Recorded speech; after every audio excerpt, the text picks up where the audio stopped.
আচ্ছা, এতদিন দেশি হচ্ছে লতি খাইছি, আজকে ভাবলাম একটু হাইব্রিড বা বিদেশি লতি খেয়ে দেখি কেমন লাগে।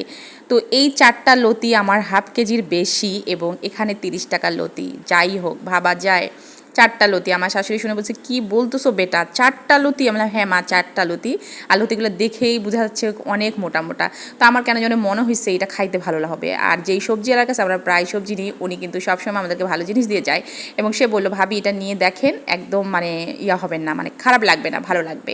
তো আসসালামু আলাইকুম, by the way, this is me Angela's mom, welcome back to my another video. তো কে কে এই লতিটা খেয়েছেন, কি দিয়ে খেয়েছেন, কি দিয়ে বেশি মজা লাগে, আমাকে অবশ্যই একটু কমেন্টে জানাবেন কেমন লাগে। তো ভাবলাম যে না, এগুলো আমি একটু ছালটা ছিলে নেই। আর এটা কিন্তু খুবই যে কষ্ট হচ্ছে ছালটা তুলতে, তা কিন্তু না। একটা চাকুর সাহায্যে দেখতেই পাচ্ছেন খুব সুন্দর করে উপরের ছালগুলো তুলে নেওয়া যাচ্ছে। তো যাই হোক, লতির যে আশেপাশের যে হচ্ছে স্কিনটা থাকে সেটাও কিন্তু আমি নিয়েছি, একটাও ফেলে নাই।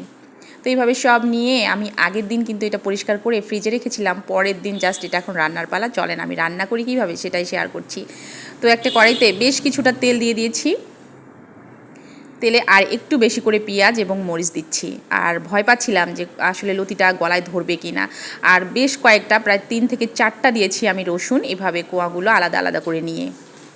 তারপরে এটাকে ব্রাউন কালার না হওয়া পর্যন্ত ভেজে নিব।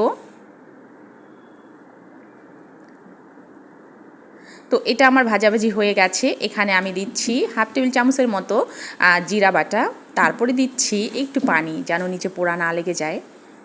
তারপরে দিচ্ছি আদা এবং রসুনের পেস্ট, সেটা হচ্ছে 2টা মিলে হয়তো 1 চামচের মতো হবে।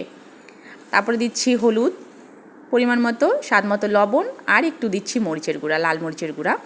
এখানে আমি একটু ঝাল ঝাল খেতে চাচ্ছি, এই জন্য দিচ্ছি আর কি। তো এখানে একটু পানি দিয়ে আবার এটাকে কষিয়ে নিব।